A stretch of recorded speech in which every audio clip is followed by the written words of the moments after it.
This is ContactTalkRadio.com. Consciousness in action. And you are taking action into your consciousness by tuning into Contact Talk Radio. And on TuneIn.com, Ping.fm, and Upsnap Mobile. Contact Talk Radio. All right. Welcome, everybody, to your Healthy Self podcast.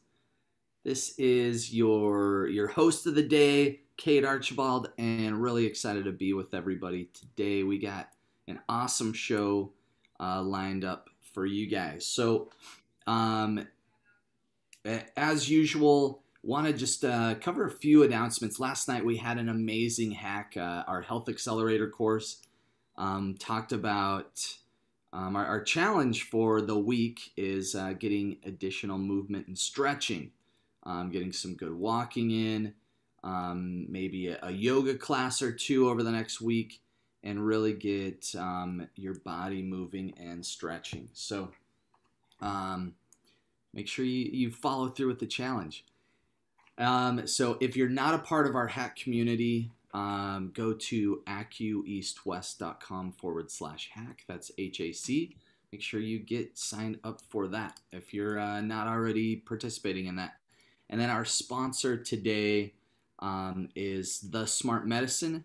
Go to thesmartmedicine.com for the best in your supplement needs for Intergenius, Stem Boost for some immune function, and a good protein source, or energy multiplier, which I'm going to take in just a minute so I can wake up a little more. And so our show today, we got some really cool stuff. We got Reagan here. Reagan, how's it going? Good. Awesome. And then we have a guest on today. This is her, Mandy Podlesny. She, through rigorous exploration and biohacking, Mandy discovered the healing power of ketosis, shifts in her thinking, dietary choices, and lifestyle changes for chronic illness.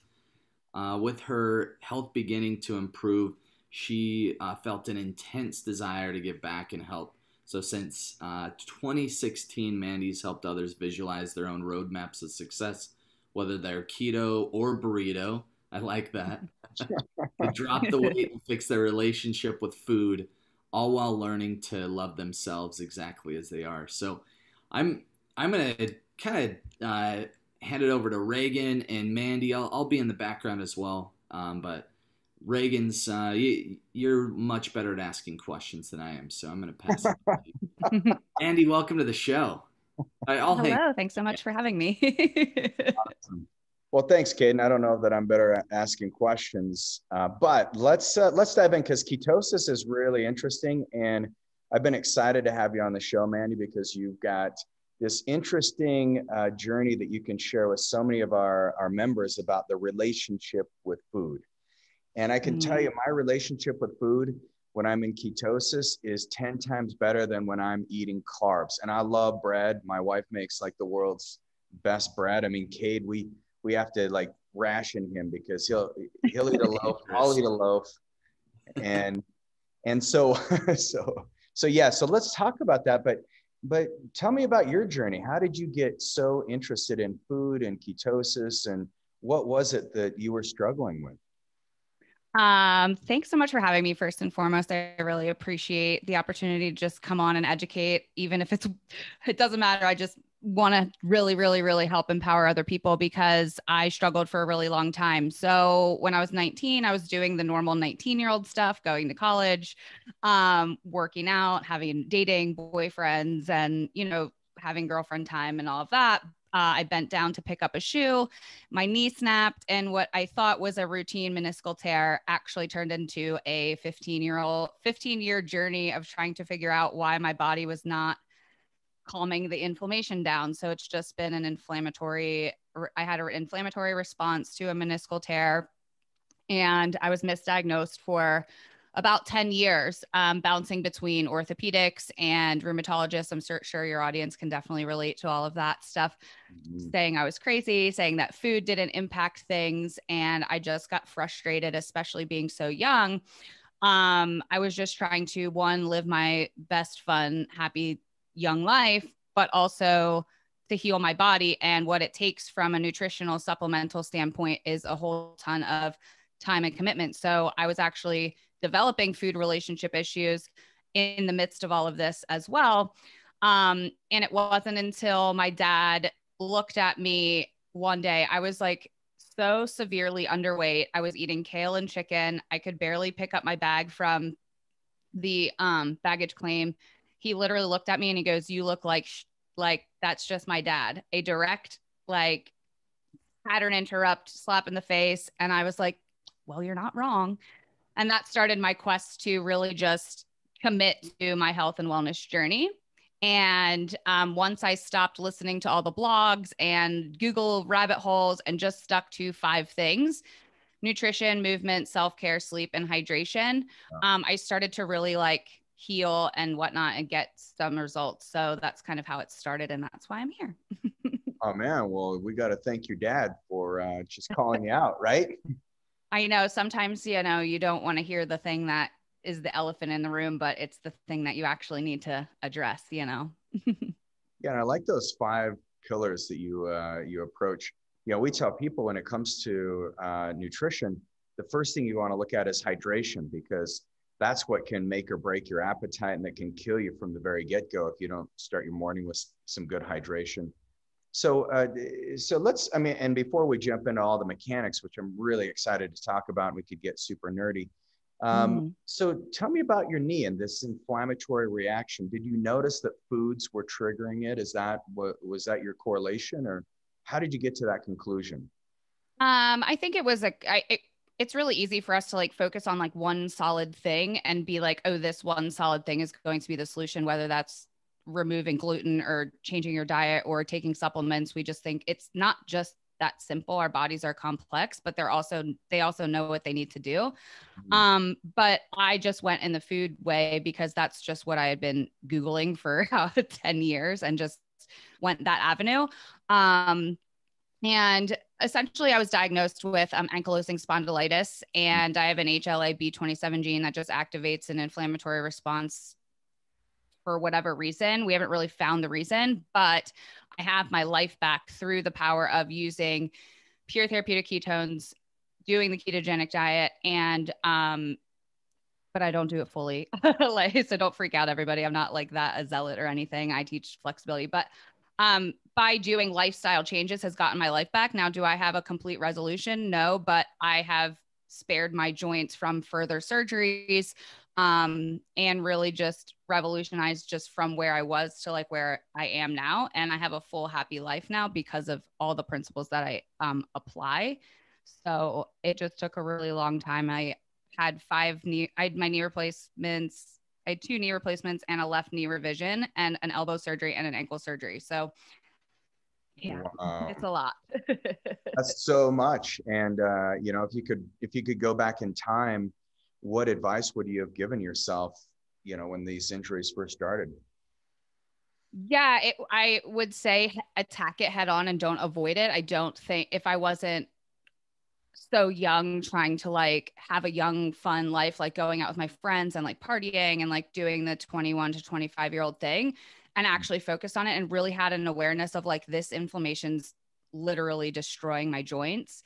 Yeah. I didn't have that like attachment, and I just, by the time I woke up and realized, I was like, oh my God. And then I had to go through all these surgeries. So I don't think I would have had those surgeries if I would have taken it seriously from the beginning and really had an understanding of how much inflammation really impacts your body. But I wouldn't change anything because I'm here now. So Sure. No, you can help a lot of our patients. And I can't tell you how many people I've had the same conversation with, like, that, hey, you're young. We can help this thing heal. You don't need the surgery, but you've got to make some lifestyle changes. And oftentimes they don't take it serious, and it's really difficult as a practitioner to watch somebody, and that, hey, the things are going to keep deteriorating. You've got an autoimmune condition, especially if you got the HLA variant, then your body's super susceptible to mycotoxins, which is all over, and especially in the processed foods. So I'm sure that just by eliminating those, you turned off that autoimmune response. And now what's your energy levels like now? What do your joints feel like now? I know you've had surgery, so they're probably not perfect, but What's it like now? Well, I referred to myself as the baby dinosaur just because that's kind of how I related to people. I didn't really know I'm really fully like self-deprecating. And I'm an open book. Like I will literally answer any question or help whoever wants to help. I don't have any of that. My joints right now, um, I'm better 100%. Like I have a little bit of a little walk still, like a whatnot, a Like a limp, I guess dinosaur you could walk? say. Yeah, but I can walk and I golf and still building my body back to, I was so atrophied. Like I'm just amazed over the last 2 years of really focusing on like working out, walking, playing golf, eating well, and really targeting the inflammation response. I just significantly am so much better. Am I 100% no? Am I frustrated? Yeah. Do I want to get to the root cause? For sure. I'm still working that out, but I have my life back and I'm not a victim of my disease. Yeah. So that's phenomenal. And do you explore with peptides at all, like BPC 157, thymosin beta 4? Have you looked into that at all? Nope, nope. But I am open to hearing all about it.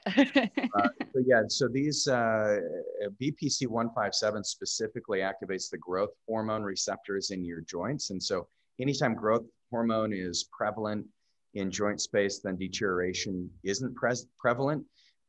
It's also they're angiogenic, so they help with new vascularity. And then they calm down the tumor necrosis factor alpha. So that's one of your long-term drivers of inflammation. So anyway, we won't dive into that. It's not one on peptides, but I'm a peptide nerd. So look into those two peptides. It will save you in the long run. Thank you. Um, Awesome. so we've got just some incredible people in our community who have regenerated their joints. They've avoided surgery. We've helped them overcome autoimmunity. And so one of the things that I wanted to really talk to you about is this idea of being in ketosis, because there's some extreme versions of it. It sounds like you're kind of a more balanced version. I go through variants right now. I'm in an extreme 30-day ketosis pattern. And so tell me about your thoughts on it, and maybe you could explain what ketosis is and why it's important. Yeah. So ketosis is just your metabolic state when you go from being a sugar burner to a fat burner. I didn't start this journey for fat loss. So often, so many people are like, well, how much weight did you lose? Well, losing weight is a byproduct of ketosis. It's not like it's a very great benefit, but it's not really like it's a great way to lose weight, but it's not like there's so much more to it. There's so much healing power to it. Harvard did a study because I couldn't figure out why I was having such great results. So I actually started out and discovered the power of pure like ketosis because I drank exogenous ketones and I just couldn't wrap my head around it because it just was like kind of against everything that my thought process was. I'm like, how do you like it doesn't make sense. Like, but I did some research and I saw a study from Harvard where being in ketosis actually blocks the inflammasome markers. So while I was drinking these ketones, I was like, okay, well, supplements, I love them fully, like think that they're great tools, but you can't just out supplement a huge problem. So I really wanted to change my diet and actually get my body into a nutritional state of ketosis.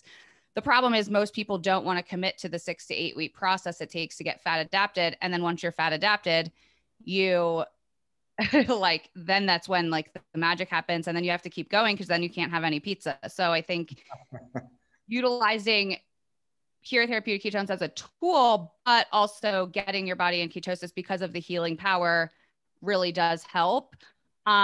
It really gives you the benefits of mental clarity, better energy, focus, fat loss, obviously, and DNA repair, anti-aging benefits. Like all of that stuff is such an amazing like healing opportunity if you do ketogenic diet. But again, I really want to have some of your bread that you're talking about. So I teach that flexibility. So yeah. Sure.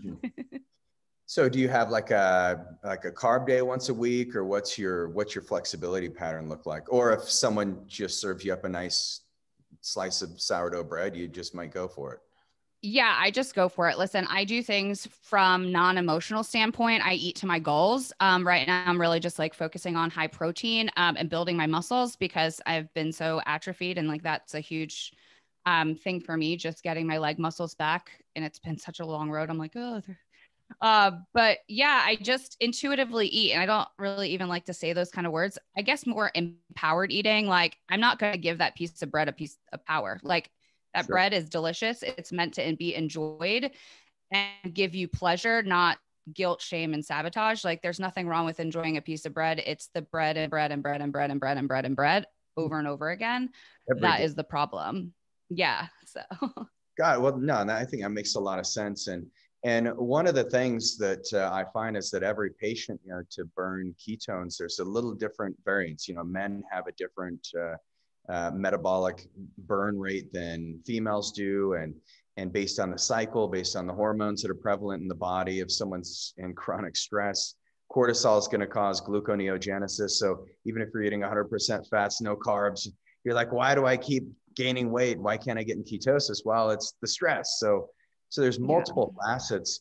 What do you find the biggest mistakes are that people make when they're looking into a ketogenic diet? two mistakes are: one, they don't really understand why they're doing it. They just saw because XYZ celebrity is doing the keto diet and they're just are like, okay, I'm going to start on Monday. And then they start. And then 3 days later, they have detox symptoms. And then they're like, oh my God, well, this keto diet's making me feel gross, but don't really have this education that, like, you're not detoxing from the current diet, you're detoxing from all the poor choices prior.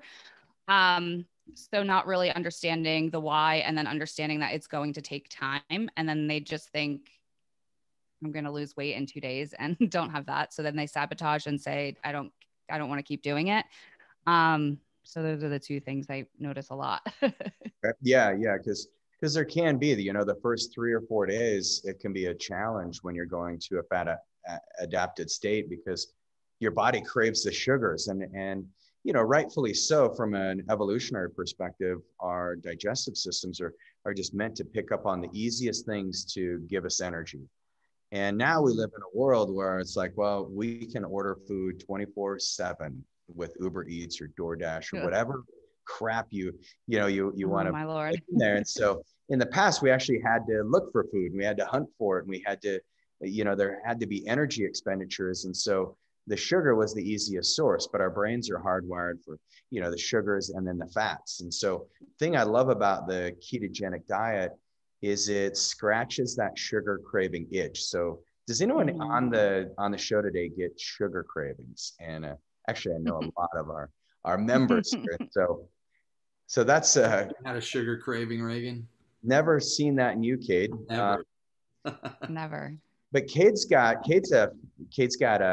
we use this analogy in fat burning and sugar burning yesterday with he's got this big old truck that's like the biggest truck in St. George, and it's all jacked up, and it's kind of like redneck, and he only wears cowboy boots and Wranglers when he drives it. And then he's got a Tesla that's his fat burning, his fat adapted vehicle. So he's balanced his life out that way. But yeah, but Kate, do you crave more the sugar or like the gasoline, the buzz you get from driving your truck, or more the Model X speed and efficiency? What would you say? It's more just what mood I'm in that day.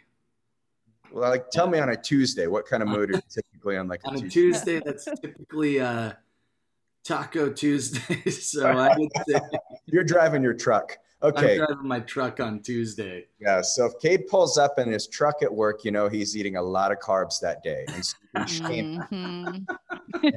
Tell him that, like, he's being really evil and he may not make it to heaven. But then on the other days, when we'll let him into heaven. Okay. Thanks, Reagan. I appreciate that. Oh, like that. Yeah. I do. So one analogy that Reagan's always used is that electric engine is a lot like running on fat as a fuel source, just because it's super efficient. And the power, if you look at how like 0 to 60 is just this consistent, like, skyrocketing speed, compared to you take like a gasoline engine, it takes gears and transmission to get it up to certain speeds. So I've always liked that analogy. I use the analogy of a campfire. A log is, slow burning, and then your kindling burns quickly. So your log is the fat and the kindling is the carbs that burns fast. And you want to have to keep reigniting that. Oh, that's brilliant. There you I go. like that. It's a good one. Yeah. Yeah. So if we talk about the health benefits of being fat adapted or being able to go in a ketogenic state, one of those big ones, and we're talking about fixing your relationship with food. And I know you've got this cool emotional eating course, and so I want to talk about that because I think that's something that gets missed a lot, and some of us are literally slaves to our food and we don't even realize it. When I ask patients, I'm like, well, we're going to have to limit your eating window to about 10 hours a day. And I'm like, yeah, that's like from, if your first meal is at 8 o'clock, first thing you put in your mouth, the last thing needs to be around 6 o'clock. And people's eyes get all wide, like, wait, no. Well, what about my bedtime snack? And what about my warm glass of milk? And, my little cookie? I'm like, well, you can use your teddy bear and we'll let you have that. And the Easter bunny will still come, but we just don't want you having that glass of milk and cookie before bed. So what is that? What is it that keeps us kind of enslaved by this drive for food, that need? Oh, yeah. Thanks for asking. Yeah. I mean, listen, I love keto, low carb, but the fundamental thing over the last 5 years that I've really just experienced is, yeah, slave to food. I can't seem to stay on it. I'm on and off again, or I do really well. And then I celebrate because I lost all this weight. And then all of a sudden I celebrate. And then you take 2 steps back. And I just was like, okay, well, I'm giving you all the plans. I'm teaching you how to do keto. I'm teaching you why it's so important. But no, like the compliance was just not there. And I got frustrated because I want to help transform people, but we focus so much on like the how and the mechanics of it. But if you're not doing it, even though you know how to do it, or know it's very simple, but if you're not doing it, let's get to the root of why you're not doing it. Like what's going on there? How are you managing your stress? Because if you look, most people wake up in the morning and then all of a sudden it's 5 p.m. and they're face first into their fridge eating whatever because they probably didn't eat lunch or skip or you're in the hustle. So getting to that and exploring that has really been a game changer, and just really listening to people and all of these crazy stories that our brains create for us to not execute a diet is unpacking that and helping people rewrite the story. Like it's very easy for us to blame quarantine and the snacks, but like, did the quarantine and the snacks do that, or did you do that? So once I get to somebody to have this long, hard look in the mirror and be like, okay, I want to accept responsibility for where I'm at, and then start dealing with the emotions, because your emotions are what makes you make the decisions, right? Thoughts become thoughts become emotions, emotions become actions, actions become your reality. So if you're not managing from the beginning your thoughts, nothing else is going to work. You're not going to make good decisions. So that is where I'm evolving into now. Yeah. And your reality is your habits, right? And Yeah. so that's like what you have to face. And it's so hard to face reality because sometimes when it's habitual, it's just your subconscious mind. It's just primed. And so you're like, well, this is what we do at night. We get home and we've worked hard and we've been stressed. And so we just eat in front.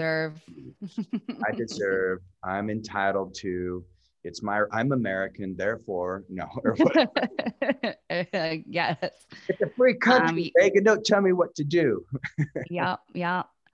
No, and I just think it's really important to just, really start working on this and exploring this, because again, the only diet that will work is the one that you're willing to do. So really figuring out what works for you is so important. And then and I've been there, like how long did I avoid my own things and do my own patterns and create my own story until my dad looked at me and was like, you look terrible. I mean, we could change the word, but it was just the thing that I needed. And it was nothing about what I was doing from a nutritional standpoint. I was doing the right things, but I was doing like all the emotions behind it and the sabotage behind it. I knew how to eat. I just wasn't doing it. So, yeah. Well, and I think so many people get stuck in that trap. So if you are stuck in the trap, then I know this, it sounds like it's like a masterclass that you've got. So get on the wait list. We'll give you guys an opportunity to do that with Mandy today. But but I kind of want to jump into these kind of 5 pillars and just break it down. So let's talk to the people who are ready and they say, you know, I want to become more fat adapted, because I think that's one of the most important things that all of us can do in life is get our cell membranes changed so that we can use that fat as an energy source. And we are just rounding up the end of our second 100-day fat burning challenge. And the week before this one is where we talked about fats. You know, before we ever get anyone into a fat adapted state, we say, well, let's make sure your liver is working properly and your gut's working properly. Let's get things cleaned out. And then you're ready to start adding in the fats. And that's when it's interesting, because that's when you'll see the most fat burning, is when you're actually eating fat. So it's not fat that gets us fat. And that's something that, you know, for all of you in our 100-day challenge, you know that concept. But let's talk about your 5 things that you discovered, you know, the hydration, the nutrition. I can't remember all of those, but you had 5 Okay. really cool things. So can you rename those 5 things that you like to focus on? Yeah. Nutrition, movement, self-care, Mm-hmm. sleep, and hydration. Okay. And so let's start with self-care, because we're talking about emotions, and you got to be nice to yourself when you're making big changes, because you're going to have days where you just suck at it. And so you're like, I'm never going to be able to eat this way. I can't do it. And you want to give up. So let's talk about self-care. We'll start with that one. Yeah, definitely. I love that you put it at the top.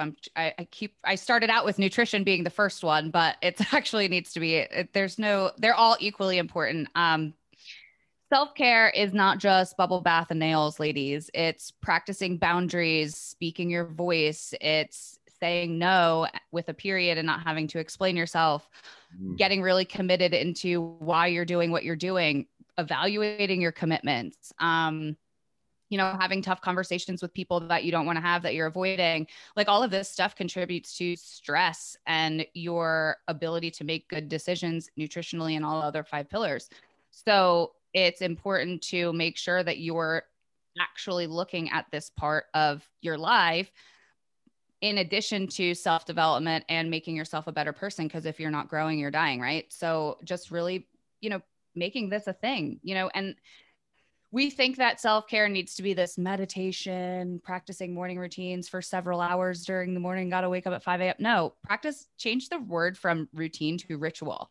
Sometimes my morning routine is an hour of meditation and writing in my journal and crying and healing and releasing and doing all of that. But sometimes I have to be up at 6:30 in the morning to head to the gym, and I can only write in my journal for 2 seconds. So I set my intention of the day and it takes 1 minute. But the point is to set yourself up for success and really develop your mind first before you do anything throughout the day, for one. And then 2, all the other things that contribute to self-care, make sure that you are paying attention and what that looks like for you each day. Got it. I love that. Yeah. So bubble baths and nails are okay, but it's not. Yes, love them. It's just like, yeah, but there's other things you can do. And I like how you said create a boundary. And so I think there's 2 types of freedom that we're all looking for. One is freedom from something. Like, we want freedom from, you wanted freedom from pain, right? You wanted freedom from the poor health that you were experiencing. And then we need freedom to do something.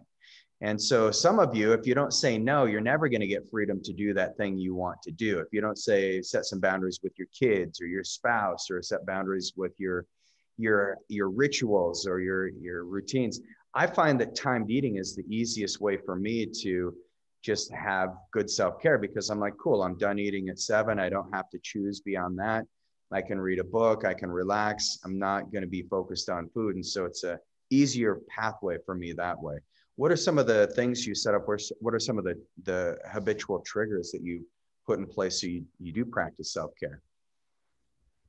For example, last night I said that I was going to go golf. I'm a horrible golfer, guys. But I need to practice. But I also golfed Saturday and Monday, and my stamina walking and doing all of that is definitely not where I want it to be.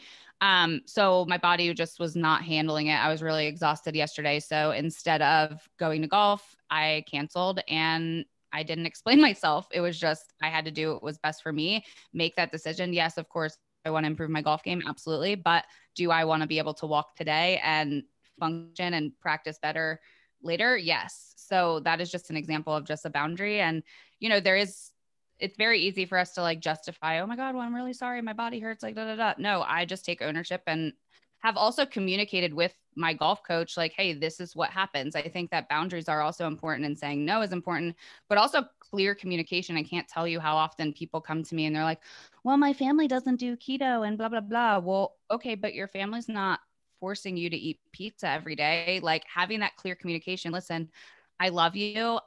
I want to be around for as long as I humanly can. I need to do these things now in order for that to happen. Set a good example for my children and my home.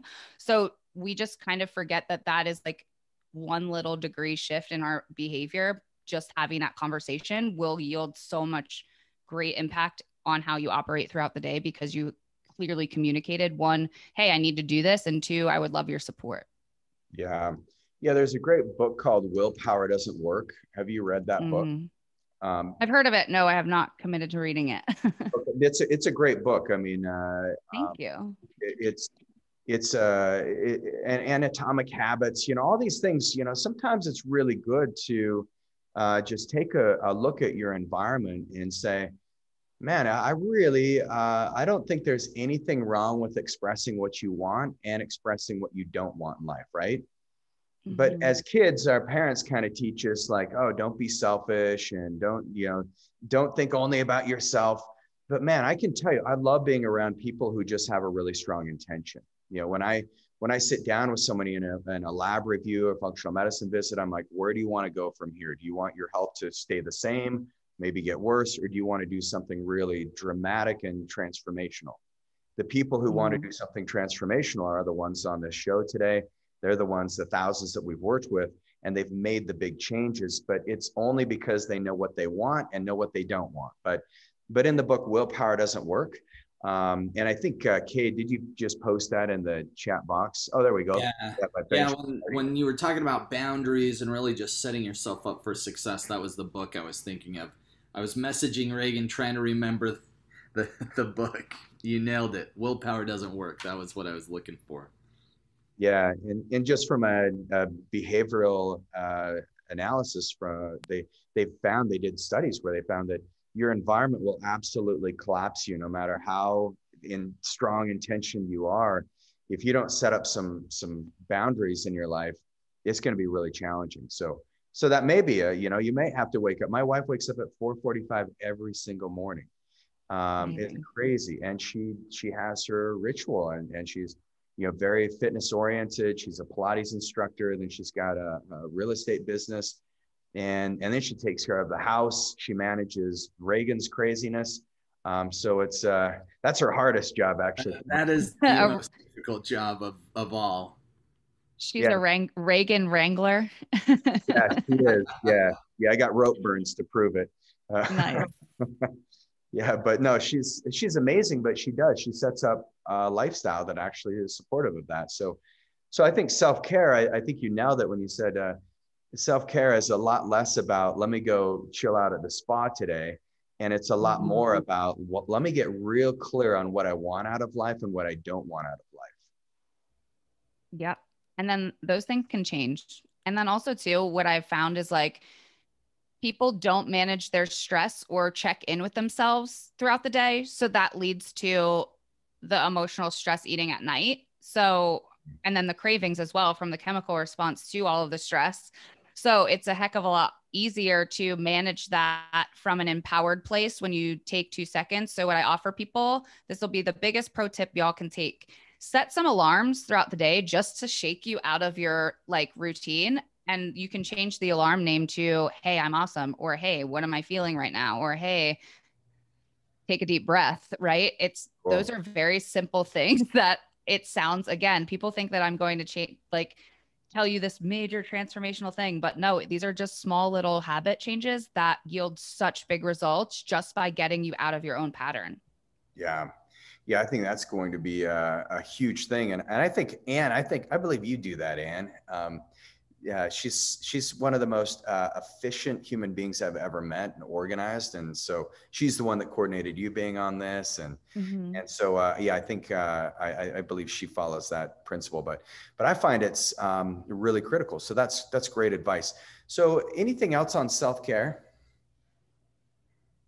Oh man, I mean, I could talk about this all day. I just think, yeah, that was like the summary of it all, just unpacking all of that. Like, of course, like figuring out what we really want in life. Like, okay, it sounds really very simple, but It's making a decision and being empowered, like we could talk about that all day. Like, yeah, it's just sure. working on those things and recognizing these things and really just managing your stress throughout the day so that you're making empowered personal decisions, because empowered decisions come from personal power, not circumstantial power.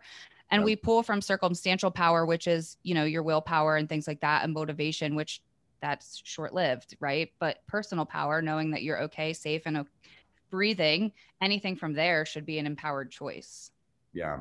Yeah, absolutely. Couldn't agree more. And so let's talk about the second thing, which I think is, well, you could choose. I wanted to go into movement because I find that if you can get your body moving in the morning, if you can get your mindset right, then you can start thinking about like what you're putting in your body. But movement, is that an okay second thing to talk about, or you got something else where do you think this should go?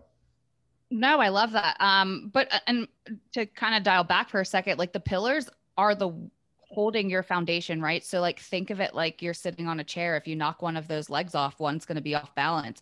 But not everything is going to be your full intention every single day either. It's just making a commitment to do certain things every single day as much as you can. So what I really talk about is just setting your non-negotiable standards for these 5 pillars.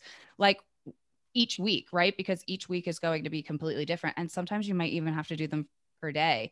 But like, what are you willing to do for self care, movement, hydration, sleep, and your nutrition? And where you don't need to go from drinking 1 bottle a day to like a gallon a day, like you're going to take time. So what happens is when you set these non-negotiable, I don't care if my life is going to blow up today, I can drink 1 extra bottle of water. That is all I'm really willing to do, as long as you're making improvements week by week, day by day. So you have to just work on them. Like right now, my sleep pillar is terrible.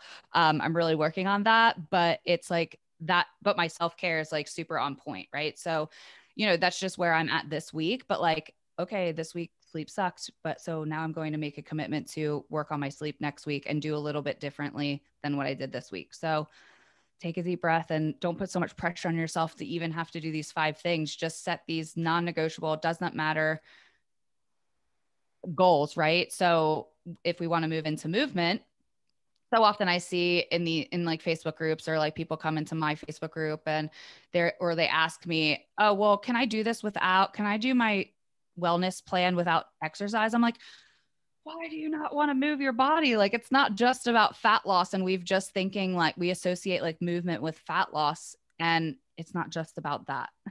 Yeah. So Yeah, movement is healing. I mean, without it, our bodies just atrophy. And so what are some of your favorite movements? I mean, there's yoga. We did some yoga stretches last night to get people moving. We gave all of our hack attendees a certain amount of steps, 4,400 minimum per day, y'all, if you forgot. And so, but what are some of the movements that you like? Golf. I go to Top Golf, and then I go play short courses, and I play horribly at a really long course. So we're working on that. So I love movement. I've really been making that kind of my commitment because it's low impact and it's like really great to like help me build my muscles and my walking stamina. Yeah. But I also do athletic based training. So it is a gym membership basically, but it's like a class, and it's like a circuit class.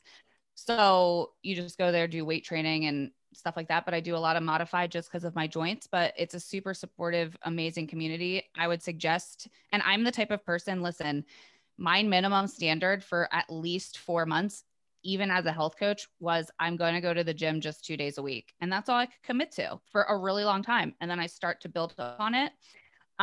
So just commit to something that you're willing to do. So my 2 days a week was like going to that type of gym class.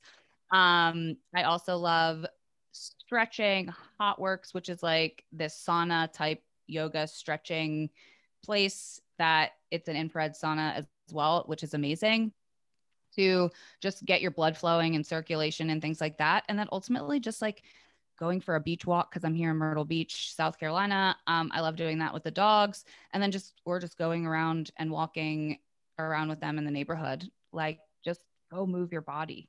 Mhm. Love that. And I love Myrtle Beach. I got the best, speaking of sleep, I had the best sleep of my life. My senior trip, my cousin and I went to Myrtle Beach because we have family out there in North Carolina. So we drove down to Myrtle Beach from Charlotte, and I slept so good. I had a lot of insomnia as a teenager. I was super anxious and pushing hard. So yeah, I have fond memories of that place.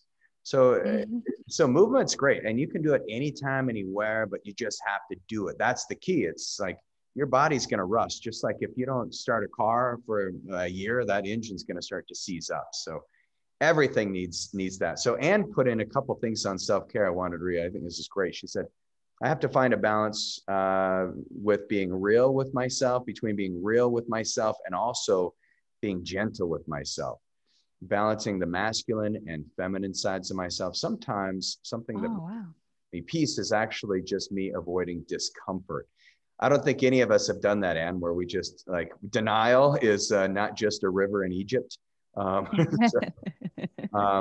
it says, but I see the value in being gentle and being real at the same time. That's the headspace I'm in when I've done EFT, so the emotional freedom technique. I think that's great. Thank you, Anne, because I think we all get in that space where, and sometimes I think it's okay when you don't have all the solutions to a conflict in your life. I think sometimes it's okay to just forget about it for a minute and then come back with a creative mind. So I think that's really good for the self-care piece. So we talked, movement's really a powerful thing. Where do you want to go from here? Because we got three more. We got sleep, we got hydration, we got nutrition. Hydration, just drink water, be an adult. That's kind of what I say to people, because so people are just like, well, I don't like water. I'm like, you're a human being. Like, you have to like water. I know it's not all their fault because they've been programmed to drink soft drinks and, sports drinks and all of that. So I get it, but you have to drink water, high quality H2O, not just listen, I love me some sparkling water and stuff like that, but like you have to drink quality water. And making sure that you are hydrating, just because if your cells aren't hydrated and, performing at their best, you're not going to feel well either. So just drink water. That's my caveat on that. It's not a whole long, deep dive. And then sleep is just a whole thing as well, because most people, myself included, working on that as well, is breaking these sleep patterns. And by sleep patterns, I mean watching TV, being on electronics, having my ring light super bright at 10:30, 11 o'clock at night, just because I'm trying to work and hustle, you know what I mean? But it's to the detriment of my own self. But we're doing this as well every single day. We're watching TV, playing on our iPads, trying to go to bed when we need to shut that stuff off and just get centered. Like, we're human, but like, we're actually human beings. We just need to be. And when it comes to sleep, I think because we are on our electronics and watching TV and need to be stimulated all of the time or escape, we forget that and it's uncomfortable to actually be for a second. So that's where I'm actually at with my journey. I've recognized that, and I'm just like, okay, I really need to dial in, but I'm not going to be like, okay, today's the day. I'm not going to work until 10:30 at night forever, ever, and always. No, I'm at least one day a week. I am dialed out. Thursdays are my day of off for the most part, and I don't work late. And that's what I'm committed to right now, and getting the feel of that and then building upon it, and building the habit. Love it. So, yeah, I think you nailed it. Well, especially the red lights, the melopsin receptors. I mean, you need to be looking at the sun first thing in the morning to just reset your circadian rhythm so you sleep great at night. But if you're trying to sleep great at night and you got the blue lights, then you can't get the release of melatonin. So, there's some things that we've set up in modern society that are not beneficial for our sleep patterns. And, so taking a bath, going for a walk after dinner is a big favorite of mine. I like to go throw the ball for my dogs. My wife always says, are you really wanting to take the dogs for a walk, or is this for you? I'm like, oh yeah, it's for me. Let's go. So, Yeah. because some, she's usually exercised them already. So, but I think having those rituals is really critical. And then we do it as a family. We have just hard stop. We're all by 9:30. Everyone's relaxing. They're reading books. We're not in front of a screen. And the amount of nearsightedness in our society right now is just ridiculous. Like almost 90% of kids in China have some type of nearsightedness because we're not looking out into the distance anymore. We're seeing these shapes that are very, very symmetrical, and we're not looking at nature, which is non-symmetrical and three-dimensional. So, one of the things that I find is really helpful is looking at the view, looking at the horizon, especially at the sunset, is a great way to get your mind relaxed and ready for sleep. So looking at things that are far, far away, because when you have a problem in life, that's usually it keeps me awake at night. I don't know if you're the same, Mandy, but problems feel really close and in your face, right? And they're suffocating. And so if you can look out into the distance and capture a great view, and I'm always, I try to live in houses where I have views everywhere. So it gets me outside of my problems. And that's been a huge help for me as well. Yeah. I've actually caught myself the first thing in the morning the other day. Like I said, self-development is kind of something that I'm really working on as well, just like making myself developed so I can take it to the next level. And one thing that I've noticed is all of these patterns, and my brain is very busy. And for the first time, I actually caught myself going into oh my God, I have to do this and I have to do this and I have to do this. And I was like, this is the first time I had this awareness. And you know what? I got through it just simply by breathing and reminding myself that like, I'm okay. And like asking whatever you guys believe, like higher self or God or whatever. I just asked my higher self to like kind of come forward and just, okay, nothing, you're not going to go homeless. Like everything's fine. Like, I don't know. Just we create these wild stories in our brains, and just calming that down and recognizing that's just not a real thought, and not having an emotion behind it, and just recognizing that these are our crazy thoughts that you can navigate through and make better decisions as your higher self. So that's something I really pay attention to now. But it was a cool awareness just for the first time in ever. So. Awesome, isn't it? Yeah, because it's really easy to write fiction in our brains, and Yeah. fiction's actually easier to write than nonfiction because our brains are hardwired to look for the negative, right? We're programmed to just look for the threat. So realize 17 times more you're writing fiction than nonfiction. So if you're gonna tell good stories, tell good ones. tell real positive good ones. Yes, I love it. Well, I think that's a really important key. And then this is where you talk about nutrition, because now it feels like we're ready, because you can jump into a ketogenic diet, but if you don't have these other things in place, if you don't have a real like purpose in life, if you don't have something bigger that you're working towards, if you're not sleeping, not getting your hydration, not moving, you're not ready for a ketogenic diet. And so now let's, we've got a few minutes here, but you have the shirt that says drink ketones on. And so, yes. So let's talk about ways that people can actually now start influencing this fat adapted lifestyle and diet. What are some of the nutritional pillars? Yeah. So listen, the only diets that are going to work is the one that you're willing to do. When I was doing my own journey, I was following Mark Sisson, and all of the paleo blogs, because there was no keto at the time, it was actually, but it just wasn't written about outside of medical professionals. Sure, yeah, and yeah. So I followed Mark Sisson for so long, but like I was doing paleo, but like it wasn't really like his way. Like I was eating a little cheese, and I was developing these complexes around like letting Mark Sisson down. Again, I was telling this crazy story. So I just want to say this with the caveat, like the only way, like right according to who, you have to do what works for you. You don't need to do it right. Right. So pick stuff that works for you and do what works for you, and don't worry about doing it wrong. Just do something, because what's the alternative to where you are right now? Right. So I just want to say that, because the brain, we all make these excuses as to why we can't, because we think we're doing it wrong, but you're not doing it wrong. Don't mess good enough up for perfect. But eating a ketogenic diet is just meats, veggies, healthy fats. It is that simple. Like people make fun of, we like have like a little song in like in my group, like, what is the best thing I taught you? Meats, veggies, healthy fats. It's not that hard. Like just literally say this to yourself over and over again. So what I teach is 90% of your diet should be a meat. And I'm not talking about hot dogs or pepperoni. I'm talking about real good meat. And don't worry so much about like organic or not, especially if you're starting out. Just eat meats, cook non-starchy veggies, and cook it in a healthy fat, which is like butter or avocado or coconut oil or something like that. That is it.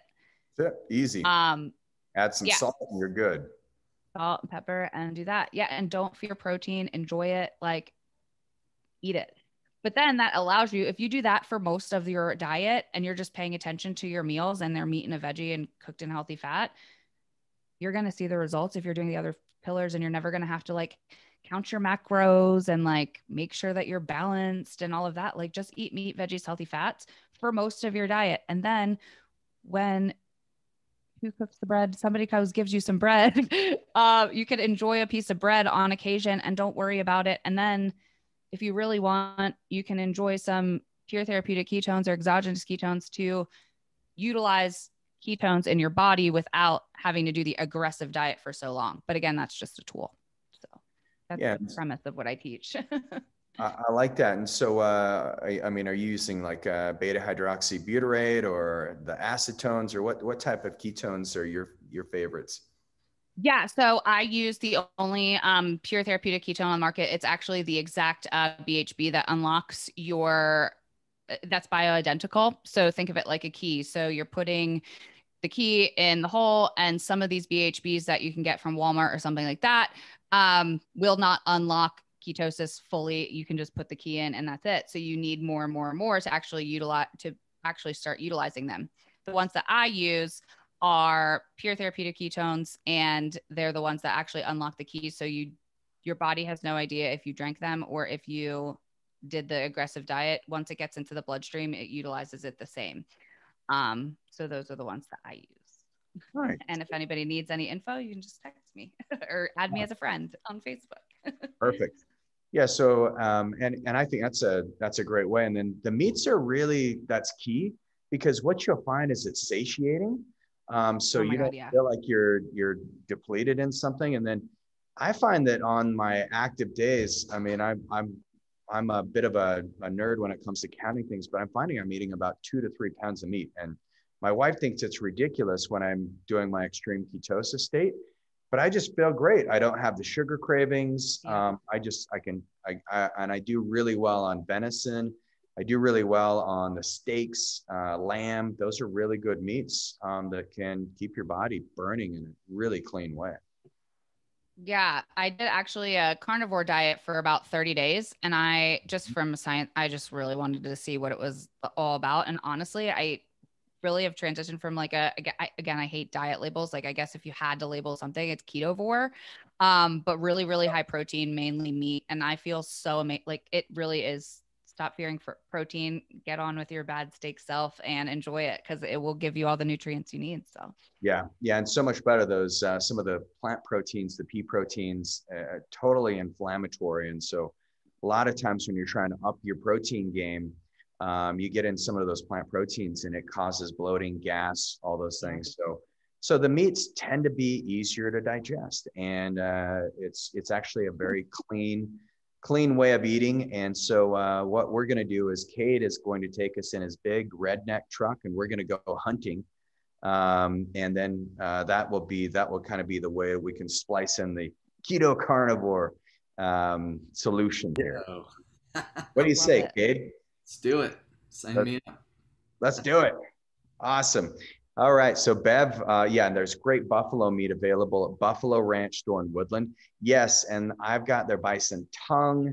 I've got bison liver from there. They do have some of the offal, because if you're doing this kind of diet, you do have to eat some organ meat at least once a week. So yeah, but that's another conversation. And we're wrapping it up. So Mandy, thanks so much for being on the show. What is a great way that people can contact you? So you could go to ketoclubwithmandy.com. And that is a link to my Facebook group that is near and dear to my heart. Creating community is so important. Whether you're keto burrito, I want to support you on your journey. And then mandyp.com is my website with my Instagram and all of that stuff all linked there as well. So I would love to just connect with you. And hey, shoot me a DM. I talk to everybody. I manage my own stuff. So I really would love to just connect, and anybody that was called to talk about whatever, shoot me a message and say hi. Awesome.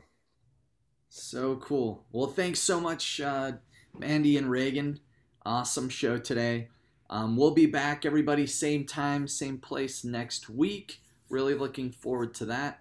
And make sure you're participating in the Hack Challenge of the week. And remember, our sponsor, the podcast, the show today is thesmartmedicine.com. Check out thesmartmedicine.com for any of your supplement needs. Have an awesome day, everybody. Bye-bye.